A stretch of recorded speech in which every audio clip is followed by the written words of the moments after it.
अब मैं गुजारिश करता हूं कि मोहम्मद सरवर साहब को जो हमारे कोचर आमद से गायक हैं उनको सम्मानित करें।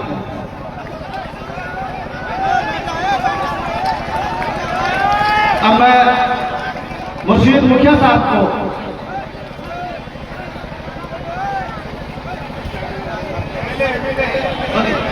अब जो हमारे विधायक हैं जो कि हाथ से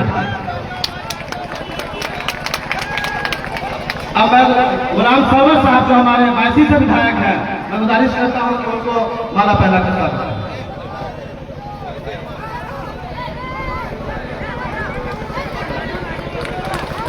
अब प्राणपुर से जो हमारे प्रत्याशी रहे हैं आफ्ताब कंचन साहब मैं उनको गुजारिश करता हूं उनसे कि माला पहना के साथ।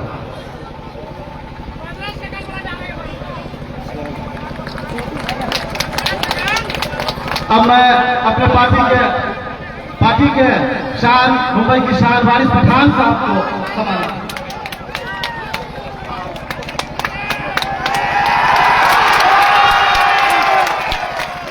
अब हमारे पार्टी के जो ताज हैं जो हम लोगों के सरपरस्त हैं मेरी मुराद जनाब इंजीनियर आफ्ताब अहमद साहब से है। आदिल अजीज साहब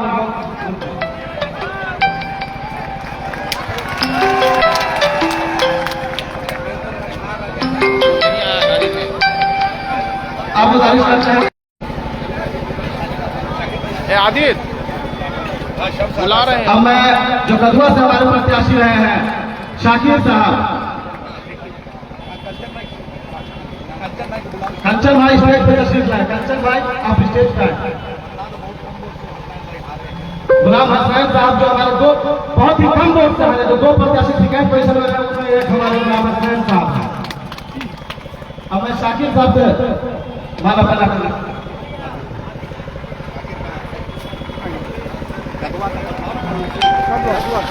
बड़े मजबूती के साथ कदवा से इन्होंने चुनाव लड़ा है। और अब मैं आदिल साहब जो हमारे कीमती से प्रत्याशी हैं निसुर रहमान साहब उनको भी माला पहना के साथ।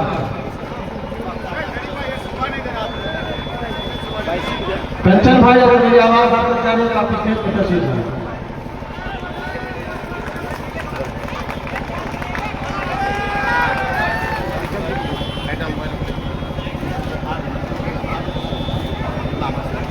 अब मैं गुलाम हसनैन साहब को गुजारिश करता हूं कि 2 मिनट में अपनी बात करें।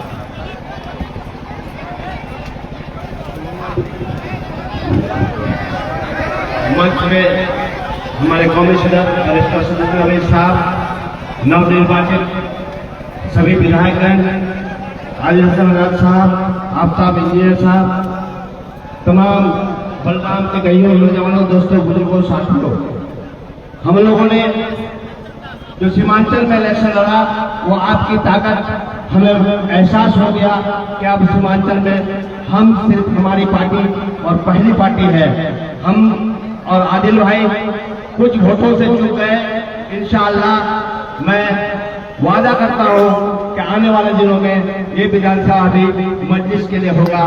हम इसके लिए तमाम सीमांचल के सभी गरीब नौजवानों का, दोस्तों बुजुर्गों साथियों का शुक्रिया अदा करता हूं। शुक्रिया। अस्सलाम वालेकुम। अब मैं आफ्ताब कंचन साहब से गुजारिश करता हूं कि 2 मिनट में आकर अपनी बात करें। जो प्राणपुर से हमारे विधायक प्रत्याशी ने बहुत मजबूती के साथ चुना। बहुत बहुत शुक्रिया। हमारे बीच उपस्थित हमारे सदर और हिंदुस्तान के शेर बैरिस्टर असदुद्दीन ओवैसी साहब, हमारे बीच में उपस्थित 5 सम्मानित विधायक और मंच आसीन वारिस पठान साहब और सभी सम्मानित मंच के तमाम बुजुर्गान दीन नौजवान साथी और बारसोई बलरामपुर और कदवा प्राणपुर से तशरीफ लाए सभी हमारे बुजुर्गान दीन, सबसे पहले मैं अपने उपस्थित तमाम बड़े बुजुर्गों को अस्सलाम वालेकुम और अपने हिंदू भाइयों को आदाब करता हूँ। साथियों, हो के पामाले हवादिस न तरक्की से रुको, हो के पामाले हवादिस न तरक्की से रुको और दो तरह दब दब के निकलना सीखो। मैं कहने का मेरा उद्देश्य है कि आज जो सीमांचल की सरजमीन जो चर्चा होती है पूरे मुल्क में, एक वाहिद जो हमारे बैरिस्टर साहब हैं, आज उनकी निगाह जब इस सीमांचल की सरजमीन पर पड़ी तो आज सीमांचल की चर्चा पूरे हिंदुस्तान के कोने कोने में हो रहा है। इसके लिए आप सभी ताली बजा करके हमारे बैरिस्टर साहब का इस्तकबाल करें, क्योंकि वो इन्हीं की देन है कि आज हम सर उठा करके पूरे हिंदुस्तान में हम लोगों की चर्चा हो रही है। आज खास करके मैं बारसोई बलरामपुर के तमाम लोगों को इस बात के लिए आपको मुबारकबाद देना चाहूंगा कि कटिहार जिले में भी जो मजलिस की जो ताकत है वो बारसोई बलरामपुर से होकर परानपुर और कटवा होकर अन्य जगहों में गुजर रही है। इंशाअल्लाह आप लोगों का प्यार, उत्साह, समर्थन सने इसी तरह बना रहा। हम सब मिलकर के आप सबके सुख दुख में हमेशा काम आएंगे, आपकी खिदमत के लिए रात दिन एक कर देंगे। और इस जिले में भी कटिहार की सरजमीन पर भी आने वाले 2030 में यहाँ पर पतंग और मजलिस का बोलबाला होगा, 2-3 विधायक होगा। इस उम्मीद के साथ फिर से आप लोगों को सलाम और आदाब करते हैं।